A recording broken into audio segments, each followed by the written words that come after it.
Malam ini, kamu baru saja pulang. Tubuhmu capek sekali, punggung pegal karena seharian duduk di depan komputer, atau berdiri melayani pelanggan, atau mengurus rumah dan anak-anak yang tak henti menuntut perhatian. Pikiranmu masih berputar-putar, deadline besok pagi, cicilan yang belum lunas, kata-kata kasar rekan kerja yang masih terngiang, atau kekhawatiran tentang masa depan anak. Bahkan saat kamu sudah rebahan di kasur, HP masih di tangan, scroll berita, cek WA, takut ketinggalan sesuatu. Lalu azan berkumandang. Kamu bangun, ambil wudhu, berdiri di sajadah, tangan terangkat untuk takbir. Allahu Akbar. Tapi di dalam dada, ada suara kecil yang tetap berbisik. Besok meeting jam berapa ya? Anak tadi kenapa nangis lagi? Berapa lagi? Uang yang harus ditabung supaya bisa survive? Gerakan sholat berjalan. Ruku, sujud, duduk. Tubuhmu bergerak. Tapi hatimu, hati ini masih tertinggal di dunia. Masih sibuk dengan urusan yang sebenarnya kecil sekali dibandingkan dia yang sedang kamu hadapi. Sahabatku, berapa banyak dari kita yang merasakan hal yang sama? Sholat sudah jadi rutinitas harian, tapi rasanya hampa. Seperti sedang menggerakkan tubuh tanpa ruh. Kita sholat, tapi tidak benar-benar bertemu dengan Allah Subhanahu wa Ta'ala. Kita berdiri di hadapannya, tapi hati kita masih jauh. Allah Subhanahu wa Ta'ala berfirman, yang artinya, sungguh beruntunglah orang-orang yang beriman, yaitu mereka yang khusyuk dalam syalatnya. Quran Surah Al-Mu'minun ayat 1-2. Kata khusyuk di sini bukan sekadar diam atau tenang. Ini adalah kehadiran hati sepenuhnya di hadapan Rob kita. Imam Al-Ghazali dalam kitab Ihya Ulumuddin menjelaskan bahwa hakikat sholat adalah hudurul kalbu, kehadiran hati yang benar-benar sadar sedang berdiri, merunduk, dan bersujud di hadapan yang Maha Pengasih.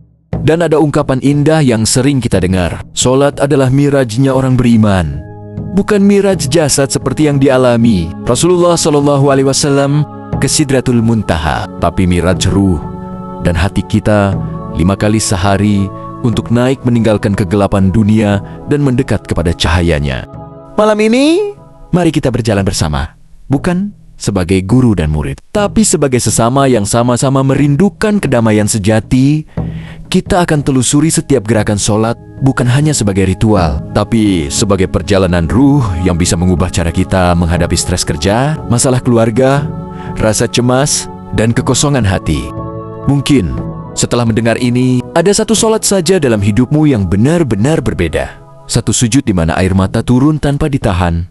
Satu takbir di mana kamu benar-benar melepaskan semua beban dunia, karena pada akhirnya di tengah hiruk-pikuk kehidupan yang semakin berat ini, sholat adalah tempat pulang bagi ruh yang lelah. Mari kita mulai perjalanan ini dengan hati yang terbuka. Takbiratul Ihram, melepaskan dunia, memasuki gerbang Miraj. Bayangkan kamu sedang di tengah hiruk-pikuk Jakarta yang macet, suara klakson, notif WA berdering, lalu kamu angkat tangan. Allahu Akbar. Apa artinya?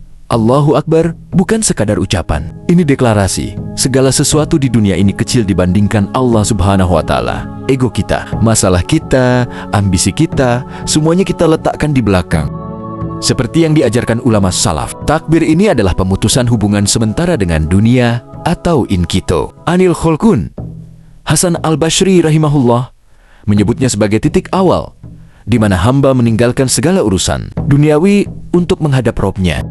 Praktisnya hari ini, sebelum takbir, tarik napas dalam. Ingat satu masalah yang paling mengganggu hari ini. Lalu katakan dalam hati, aku lepaskan ini semua untukmu ya Allah. Rasulullah SAW mengajarkan mengangkat tangan sejajar bahu saat takbir, simbol melempar dunia ke belakang. Coba rasakan. Saat tangan naik, bayangkan beban di pundakmu jatuh. Itulah awal miraj ruhmu. Berdiri tegak, ruh berdiri di hadapan kekasih. Setelah takbir, kamu berdiri tegak, tubuh lurus, mata ke tempat sujud. Ini bukan sekadar postur, ini adalah kehadiran ruh di majelis ilahi. Imam Al-Ghazali menulis bahwa berdiri dalam sholat adalah saat hamba menyadari, aku berdiri untukmu, bukan untuk siapapun. Relate dengan hidup kita? Berapa kali kita berdiri di depan atasan atau klien dengan penuh perhatian, tapi di depan Allah Subhanahu wa Ta'ala, hati kita melayang. Dalilnya kuat, Allah Subhanahu wa Ta'ala berfirman, peliharalah solat-solatmu dan berdirilah untuk Allah dengan khusyuk. Quran Surah Al-Baqarah ayat 238. Praktis tasawuf, saat berdiri, ucapkan dalam hati Allah, hamba hadir di hadapanmu. Rasakan detak jantungmu, Itu bukti bahwa ruhmu masih hidup dan rindu pulang. Membaca Al-Fatihah, surat cinta dari Sang Maha Kekasih. Al-Fatihah bukan bacaan biasa, ini dialog intim. Alhamdulillah, kita puji Dia yang telah memberi kita napas pagi ini, meski kemarin kita lalai Rabbil Alamin. Dia Tuhan semesta, tapi juga Tuhan urusan kecilku hari ini. Imam Al-Ghazali menjelaskan bahwa setiap ayat Fatihah adalah tangga naik ruh. Iyyaka na'budu adalah penyerahan total, iyyaka nasta'in adalah pengakuan kelemahan kita. Hadis qudsi yang diriwayatkan Muslim. Allah berfirman, "Solat dibagi antara aku dan hambaku. Saat hamba membaca Fatihah, Allah menjawab setiap bagiannya." Praktis. Bacalah Fatihah pelan. Bayangkan Allah Subhanahu wa Ta'ala benar-benar mendengar dan menjawab. Di tengah kesibukan, ini adalah momen surat cinta balasan darinya. Ruku, merunduknya ego di hadapan keagungan. Ruku artinya menunduk, bukan hanya punggung, tapi merindukan ego kita.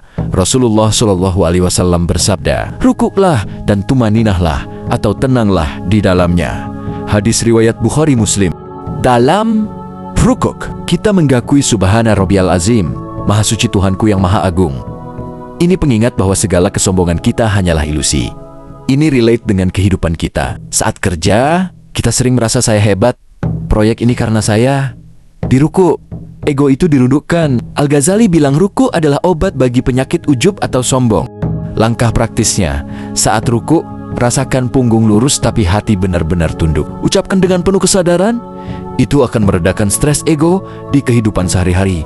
Sujud, puncak kedekatan, fana dalam tauhid. Ini puncak Mi'raj.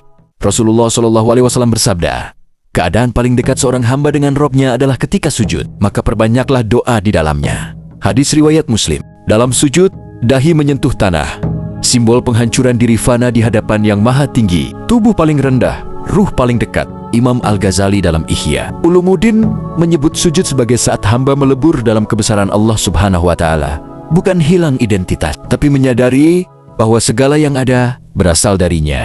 Sahabatku, di dunia yang penuh tekanan, sujud adalah tempat kita menangis tanpa malu. Ya Allah, aku lemah, aku butuhmu. Banyak orang yang pertama kali merasakan air mata di sujud, mengaku hidupnya berubah, lebih sabar menghadapi anak, rekan kerja, atau kegagalan, atau rezeki yang seret. Perbanyak doa pribadi di sujud. Jangan buru-buru bangun, rasakan kedekatan itu seperti pelukan dari Rob yang maha pengasih. Duduk di antara dua sujud, ruang untuk taubat dan mohon ampun. Ini jeda singkat, tapi penuh makna. Rabbighfirli, ya Tuhanku, ampunilah aku. Ini ruang introspeksi, apa yang baru saja aku sadari di sujud. Dosa apa yang masih menempel? Ulama Ahlussunnah menekankan bahwa sholat membersihkan dosa seperti sungai membersihkan kotoran. Hadis riwayat Bukhari Muslim tentang sholat 5 waktu. Langkah praktis, gunakan momen ini untuk muhasabah kecil. Hari ini aku lalai sama orang tua, besok aku harus perbaiki. Tasyahud, kesaksian di majelis langit. Duduk tasyahud, at-tahiyatu lillahi. Segala penghormatan hanya untuk Allah Subhanahu wa Ta'ala. Ini kesaksian tauhid. Asyhadu an la ilaha illallah. Kita ulang syahadat di hadapannya. Wa asyhadu anna Muhammadur Rasulullah. Bacaan solawat untuk Nabi Muhammad SAW adalah doa agar kita mengikuti beliau yang telah miraj duluan. Ini berhubungan dengan dunia kita. Di tengah dunia yang penuh keraguan, tasyahud menguatkan keyakinan kita. Salam, kembali ke dunia dengan wajah baru. Salam ke kanan dan kiri. Assalamualaikum warahmatullah. Ini bukan akhir, tapi pulang dengan membawa kedamaian. Ruh yang telah miraj membawa cahaya ke kehidupan sehari-hari. Lebih sabar, lebih ikhlas, lebih mencintai. Al-Ghazali mengingatkan, sholat yang sempurna meninggalkan jejak khusyuk di luar sholat. Sahabatku, sholat bukan beban, tapi panggilan pulang bagi ruh yang rindu. Mulai hari ini, pilih satu sholat saja untuk benar-benar hadir. Catat di jurnal, apa yang aku rasakan di sujud tadi. Allah Subhanahu wa Ta'ala berfirman, yang artinya, dan orang-orang yang berjihad di jalan kami, pasti kami tunjukkan jalan-jalan kami. Quran Surah Al-Ankabut ayat 69. Jihad terbesar adalah melawan lalai dalam sholat. Semoga sholat kita menjadi mi'raj yang sesungguhnya. Wallahu alam.